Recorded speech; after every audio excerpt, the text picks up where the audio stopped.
Itu gajinya gede. Wah. Gajinya gede. Itu bukan penulis cerita hantu ya.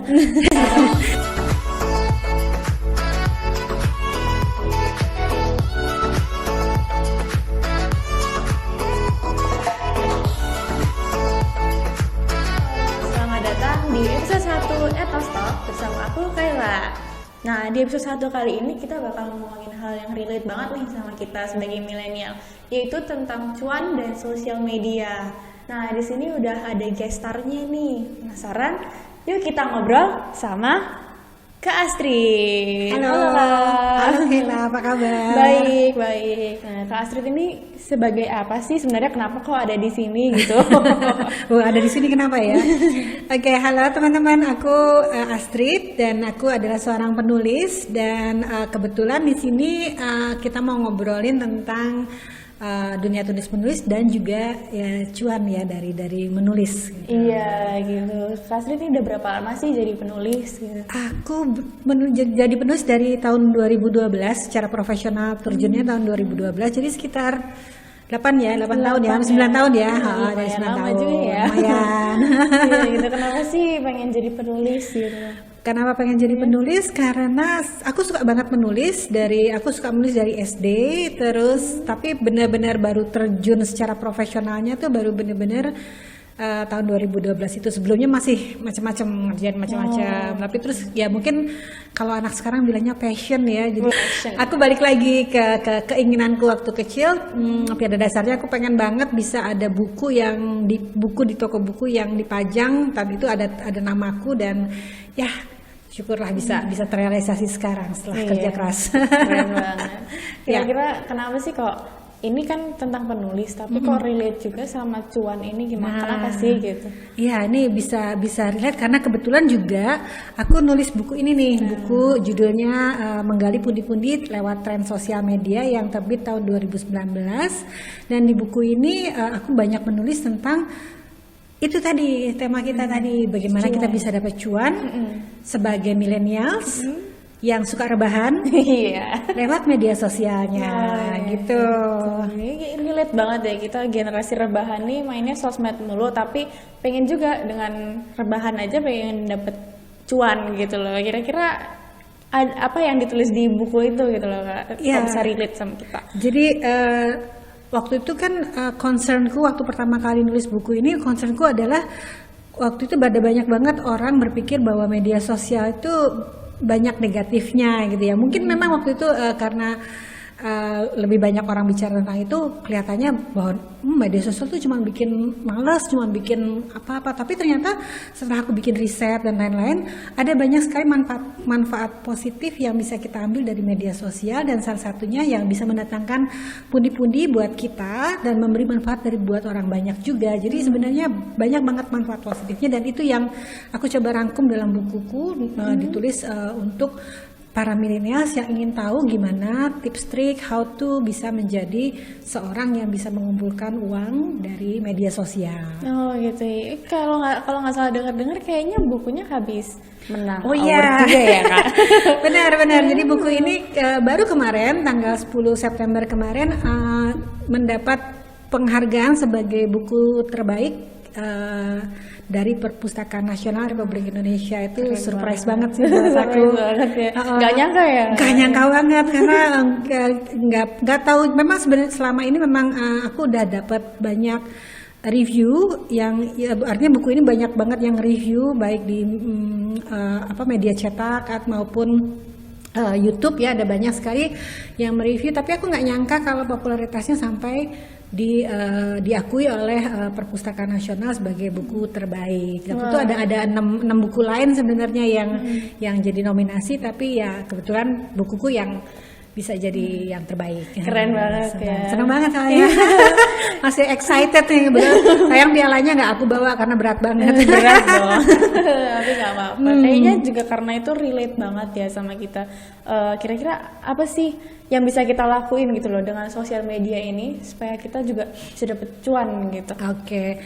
Jadi salah satu yang mungkin banyak dibahas dari buku ini adalah bagaimana kita sebagai milenial bisa mendapat uang sebagai namanya profesinya micro influencer. Apa Nah itu ini ya? beda dengan influencer yang pernah kita kenal, yang pemengaruh yang kita kenal kan rata-rata selebritis, kemudian orang-orang terkenal, tokoh, atau memang udah banyak terjun di dunia ya seperti itu ya, kayak artis dan lain-lain ya. Nah ternyata ada orang-orang seperti kita nih yang biasa-biasa aja, yang nggak pernah berhubungan sama hal-hal seperti itu, bisa juga jadi pemengaruh gitu. Nah itu disebut micro influencer. Nah itu yang aku bahas dan banyak mendapat sorotan juga dari buku ini, bahwa oh ternyata bisa ya orang-orang kayak kita nih, yang kayak mahasiswa atau orang-orang yang sebenarnya ibu rumah tangga pun sebenarnya bisa itu jadi influencer dengan beberapa kriteria gitu ya. Tapi itu yang nggak banyak orang tahu. Ternyata brand-brand ternama itu mencari orang yang kayak kita yang belum terkenal atau nggak terkenal. Kenapa? Supaya brand mereka bisa lebih dekat dengan audiensnya. Gitu. Ya. Karena kan kayaknya selama ini saingan kita tuh yang udah terkenal, udah artis gitu. Artis, Kita Rafathar ya. Iya. Nggak mungkin hanya lahir ini aja udah terkenal gitu. Nggak mungkin kayak gitu-gitu. Jadi justru aku nggak mau membahas mereka, karena mereka memang punya jalannya sendiri, tapi kita pun sebenarnya bisa jadi influencer seperti itu. Gitu, ternyata juga bisa ya, makanya bisa banget. Ya buat teman-teman yang belum terkenal jangan putus harapan, karena masih ada harapan ya. Banyak banget yang bisa dipelajari, dan banyak tips-tipsnya yang bisa, how to-nya bisa dibaca di buku ini. Kayaknya bisa dilihat langsung ya di bukunya gitu. Oke.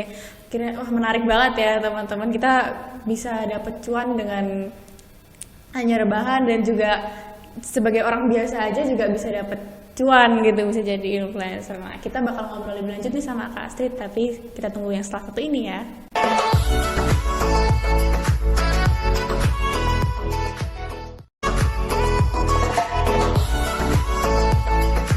Halo, kembali lagi di Ethos Talk sama aku Kayla.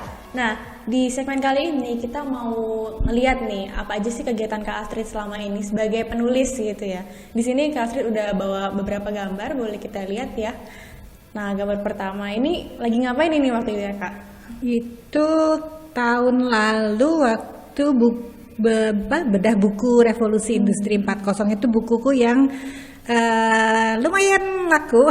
Artinya itu sampai cetakan kelima, jadi dan banyak banget dipakai buat buku panduan di beberapa kampus teknologi. Dan itu kalau nggak salah itu di Togamas Yogyakarta. Jadi waktu itu kita bahas bukunya, bincang bukunya dengan banyak orang, dan kebetulan yang ngadain memang toko bukunya, jadi mereka juga ada promonya gitu kan. Nah itu aku bicara banyak tentang buku di situ. Keren banget. Terus kayak kalau yang satu ini kayaknya ada lagi ya? Ini kebetulan tahun lalu aku launching buku judulnya Hari Ini atau Esok, dan buku itu kita kemas dengan lengkap dengan podcastnya. Jadi podcastnya bisa didengerin di Spotify. Itu podcastnya itu seperti cerita tentang tokoh namanya Mentari. Dan dia adalah tokoh di dalam buku yang saya tulis kan, di Hari Ini atau Esok itu. Nah di podcastnya itu sebenarnya untuk membantu teman-teman yang merasa insecure, yang merasa perlu teman curhat gitu. Jadi sebenarnya podcastnya itu lebih ke cerita bagaimana Mentari ini menjalani hari-harinya sebagai seseorang yang juga punya insecurity dan lain-lain, dan bagaimana dia mengatasinya. Jadi sebenarnya itu kayak komplimen dari buku itu. Jadi kalau kita beli buku itu akan ada link langsung untuk ke podcastnya. Ini gitu. waktu pembuatan podcastnya ya? Yes, proses pembuatan podcastnya tahun lalu kalau nggak salah, sampai mungkin Oktober tahun lalu, dan bisa didengerin setiap minggu di Spotify. Gitu. Ini ada lagi. Ini kebetulan aku dari Januari kemarin aku diminta untuk jadi mentor menulis di akademimenulis.id, dan karena memang belum bisa tatap muka, jadi setiap 1 bulan 2 kali aku ngasih materi via Zoom untuk member yang udah mendaftar dan ingin belajar menulis dengan mentornya sebenarnya nggak cuma aku ya, cuman kebetulan di sini fotonya aku aja. Mentornya ada beberapa dan aku salah satunya ngisi mentor kebetulan untuk penulisan fiksi gitu. Jadi kalau misalnya teman-teman ada yang mau belajar nulis gitu bisa ikutan join jadi member di akademimenulis.id dan nanti aku salah satu mentornya. Masih ongoing gitu. Yang masih ongoing dan akan terus ongoing karena ini memang proyek baru saya ya. Jadi baru diajak collab juga awal tahun ini kalau nggak salah. Iya, kita mulai tahun ini. Jadi membernya udah cukup banyak, udah sampai 1.000 berapa gitu. Banyak banget. Jadi intinya sih setiap sebulan 2 kali aku ngasih materi gitu. Bisa dicoba nih ya. Bisa. Kayaknya ada lagi. Ini kebetulan tahun 2019 ya aku tuh diajak sama temanku untuk kayak ngasih workshop menulis di Ethos nih. Kebetulan dan tempatnya tuh pas banget gitu karena kita ngadain acaranya outdoor gitu kan. Memang konsepnya tuh lain karena biasanya kan ini sebelum pandemi ya, jadi kita masih bisa ngumpul gitu kan. Dan waktu itu aku udah jenuh juga sih kalau misalnya ngasih workshop kok tempatnya nggak enak gitu kan, kayak resmi banget. Nah kebetulan di Ethos coworking space ini ada nih area yang bisa buat ngumpul tapi outdoor gitu kan. Jadi wah kenapa enggak nih, asik banget ya. Kita bikin di sana di Ethos coworking space. Waktu itu seru banget karena ada banyak sekali yang datang, bahkan sampai kayaknya waktu itu ada yang kita tolak deh. Soalnya ini salah satu partnya karena kita nggak, sebenarnya acaranya cuma 1 jam tapi entah kenapa molor sampai jam 7 malam. Bukan molor dalam artian terus gitu karena nggak mau pulang gitu. Dari jam berapa itu ya? Itu kalau nggak salah dari jam 3 siang jam 3 atau jam 4 sore gitu, terus sampai udah selesai acaranya aja masih pada ngobrol gitu ya. Jadi emang acaranya fun banget, tapi mungkin juga karena didukung atmosfernya juga ya, suasananya kan enak banget nih. Outdoor itu benar-benar jarang kita bikin acara event outdoor yang akrab kayak gitu. Mudah-mudahan aja kalau misalnya pandeminya udah kelar bisa lebih banyak event yang kita adain di sini gitu. Bisa banget gitu. Jadi dengan atmosfer yang didukung juga kita bisa intim juga ya sama. Iya benar. Aku juga nggak nyangka loh itu. Aku pikir kayak biasanya kan formal. Tanya jawab formal terus kayak seminar biasa gitu kan. Tapi kayak karena jenuh ya gitu ya. Karena tempatnya enak, terus suasananya juga enak. Kayak itu sampai malam masih ada yang ngobrol itu. Aku bilang nggak selesai ternyata emang seru aja sih acaranya. Gitu ya. Seru banget ya. Jadi teman-teman mungkin kalau kapan-kapan mau buat acara gitu bisa ya di sini. Banget gitu. Recommended. Iya, sangat-sangat recommended gitu ya teman-teman. Oke. Kita bakal ngobrol di segmen terakhir sama Kak Adrit setelah yang satu ini.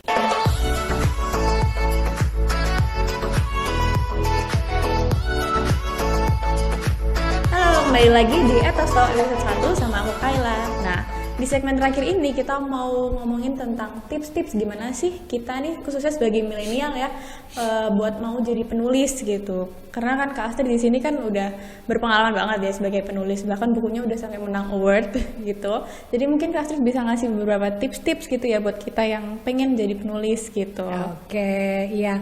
Ya, ini pengalaman 8 tahun ya jadi penulis. Lumayan lama kan, 8 tahun. Lumayan lama, tapi sebenarnya aku sering didatengin orang dan mereka bilang aku pengen jadi penulis gitu, gimana caranya?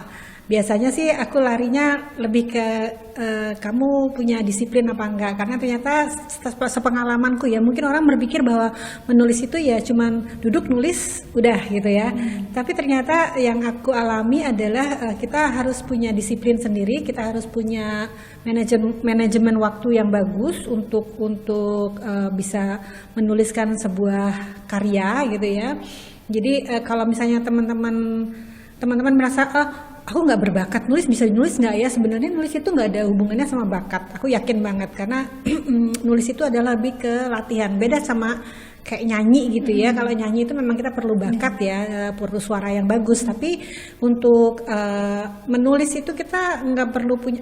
Kalau kamu punya bakat menulis itu hanya akan lebih cepat. tapi bukan lebih baik gitu. Jadi kalau menjadi penulis, hal pertama yang harus kamu bangun adalah disiplin menulis, kemudian manajemen mengatur waktu, manajemen menulisnya harus manajemen waktunya harus cukup baik, dan kemudian jangan pernah berhenti belajar untuk menulis, karena menulis itu nggak boleh ngerasa oh aku udah ngeluarin buku banyak nih nggak usah belajar. Ternyata dari pengalamanku enggak, karena setiap kali ada aja hal baru yang harus kita ketahui, dan itu hanya bisa dapatkan dari belajar tuh kan nggak harus ikut workshop ya, tapi kita misalnya membaca karya orang lain, kita ngobrol dengan sesama penulis atau penulis yang lebih duluan berkarir gitu kan, itu banyak banget ilmu-ilmu yang bisa kita dapetin gitu. Bahkan ngobrol sama Kayla pun bisa dapat banyak insight gitu untuk jadi penulis. Jadi belajar bisa dari mana aja, nggak harus formal gitu ya. Tapi ya harus 3 itu, punya disiplin, punya manajemen waktu,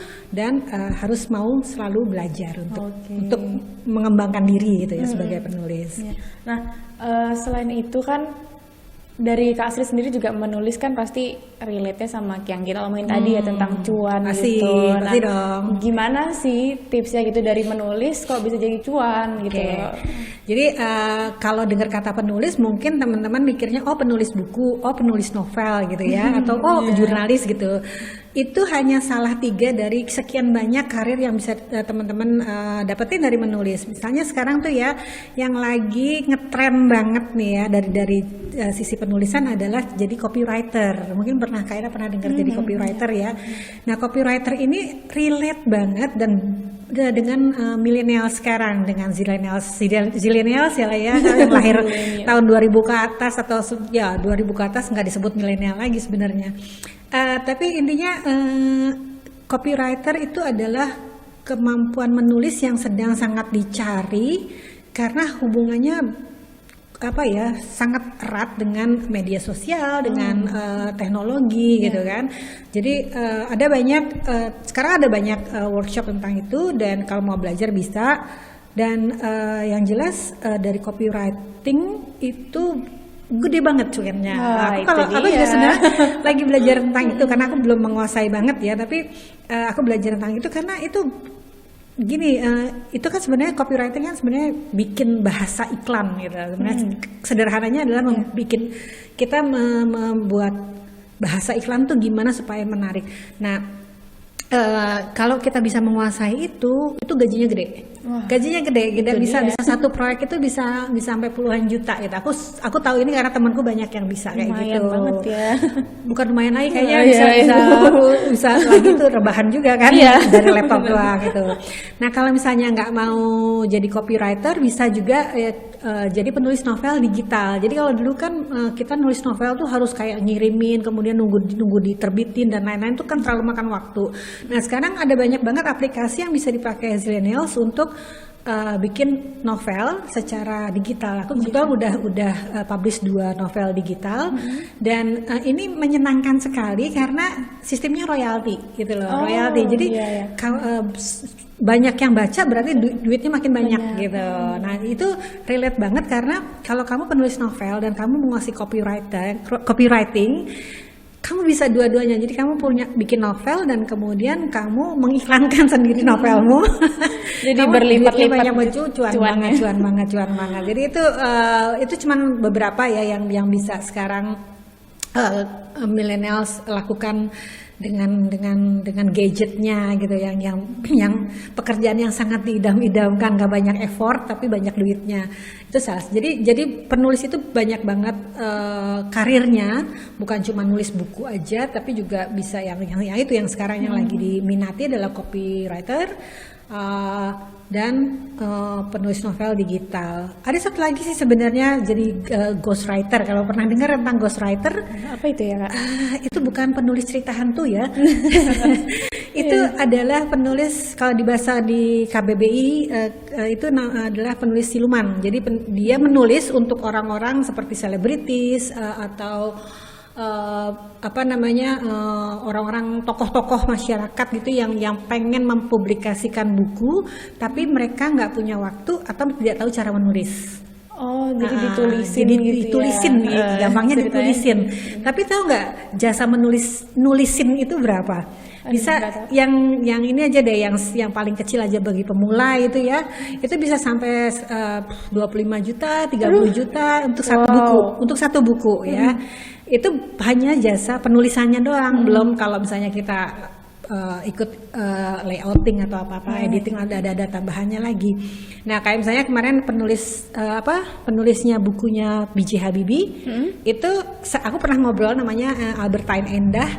Aku sempat tanya-tanya berapa sih via kurang kasarnya gitu ya. Itu dia bisa dapat sekitar minimal buat dia tuh 200 jutaan untuk satu buku. Satu buku, aku pengen ke sana. Jadi itu level yang lebih tinggi lagi dari seorang penulis ya. Jadi sebenarnya ada banyak ya, tapi yang mungkin yang paling relate itu yang tadi aku bilang, copywriter, penulis novel digital, dan ada banyak banget gitu. Jadi sebenarnya untuk mendapatkan cuan dari kemampuan keterampilan menulis di era digital ini gampang banget. Nah gitu, menarik banget ya teman-teman. Jadi sebenarnya walaupun ini tapi ternyata penulis tuh luas banget ya ininya, lapangan pekerjaannya gitu loh. Jadi karirnya besar. Menarik banget. Jadi semoga teman-teman bisa mengambil tips-tips yang udah disampaikan Kak Astrid ini gitu. Terima kasih banyak Kak Astrid waktunya telah datang di sini gitu. Mungkin buat teman-teman yang masih kepo gitu tentang Kak Astrid atau pengen tahu lagi, bisa kunjungin aja langsung sosmednya Kak Astrid, nanti bisa dilihat di kredit scene habis ini gitu. Nah, oke teman-teman, semoga teman-teman bisa enjoy episode 1 Ethos Talk ini dan semoga bisa memberikan manfaat yang baik bagi teman-teman. Oke, kita mau ketemu lagi di episode 2 Ethos Talk selanjutnya. Yuk kita ngobrol. Sampai ketemu.